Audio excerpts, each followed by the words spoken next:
साथियों नमस्कार। सभी साथियों का स्वागत है आपके अपने यूट्यूब चैनल तैयारी से चमक पर। साथियों, अरावली पर्वतमाला से संबंधित बहुत ऐसे क्वेश्चन आते हैं जो कंफ्यूज कर देते हैं या थोड़े बहुत हमें याद नहीं रहते। उन क्वेश्चनों को मैं लेकर आया हूँ जो आपको याद भी रहेंगे, और अगर आपने इस वीडियो को 2 बार देख लिया तो ये क्वेश्चन आपके दिमाग में छप भी जाएंगे। साथियों, आज का क्वेश्चन है, राजस्थान के किस जिले में आडावाला पर्वत स्थित है?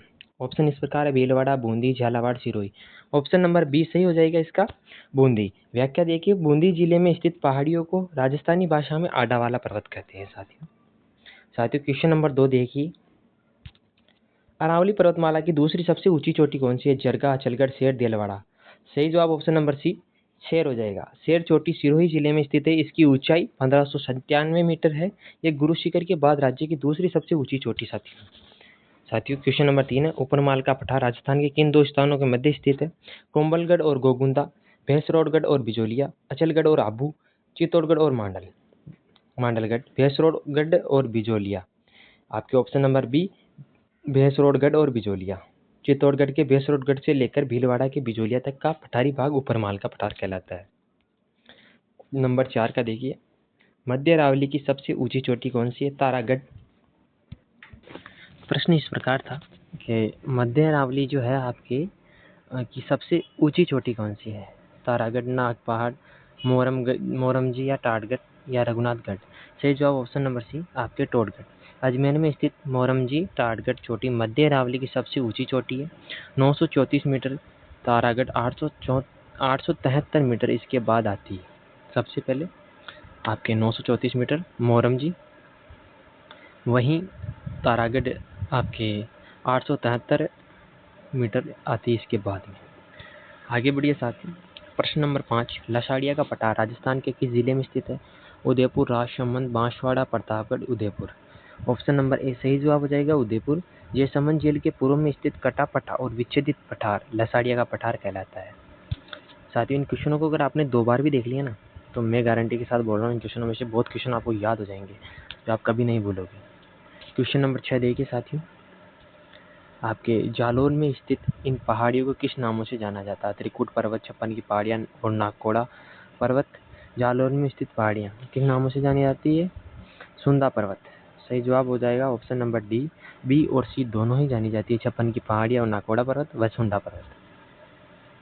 आगे बढ़िए साथियों, इनकी व्याख्या देख लीजिए एक बार।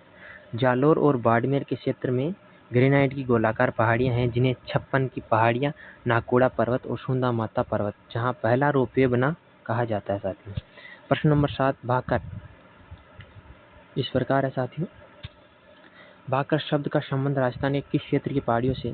सिरोही की तीव्र ढाल वाली पहाड़ियां, उदयपुर की तस्तरी नुमा पहाड़ियां, ढूंढाड़ की पहाड़ियां, हाडोती की पहाड़ियां। ऑप्शन नंबर ए सही जवाब हो जाएगा, सिरोही की तीव्र ढाल वाली पहाड़ियां। सिरोही जिले में अरावली की तीव्र ढाल वाली और उबड़ खाबड़ पहाड़ियों को राजस्थानी स्थानीय भाषा में भाकर कहा जाता है। प्रश्न नंबर 8 देखिए साथियों, उदयपुर बेसिन के चारों ओर पाई जाने वाली तस्तरी नुमा पहाड़ियों को क्या कहा जाता है? अभी पढ़ा हमने कि जो उदयपुर में बेसिन, पिछले वीडियो में पढ़ा था, उदयपुर बेसिन के चारों ओर पाई जाने वाली तस्तरी नुमा पहाड़ियाँ आपके गिरिवा कहलाती है। ऑप्शन नंबर बी साथियों, उदयपुर के चारों ओर फैली पहाड़ियाँ की मेखला तस्तरी नुमा आकृति को स्थानीय भाषा में गिरिवा कहा जाता है। साथियों 90 नंबर का प्रश्न है आपके सामने, अरावली पर्वतमाला का सबसे कम विस्तार और सबसे अधिक अंतराल गैप किस जिले में देखने को मिलता है? जयपुर, सीकर, अजमेर, अलवर। इनमें से आपके अजमेर सही जवाब हो जाएगा। अजमेर में अरावली की सबसे संकीर्ण और बिखरी हुई जिससे मरुस्थल को पूर्व की ओर ढाल बढ़ने का रास्ता मिलता है। साथियों 10वां प्रश्न है, राजस्थान का सबसे ऊंचा पठार कौन सा है? तो आपके उड़िया का पठार सबसे ऊंचा है। सिरोही में माउंट आबू के ठीक नीचे स्थित उड़िया का पठार राजस्थान का सबसे ऊंचा पठार है जिसकी ऊंचाई 1360 मीटर है। साथियों 11वें नंबर का प्रश्न है, चित्तौड़गढ़ का प्रसिद्ध किला किस पठार पर स्थित है? भोराट, मेषा, उड़िया या मानदेशरा पठार। मेषा इसका सही जवाब हो जाएगा, ऑप्शन नंबर बी।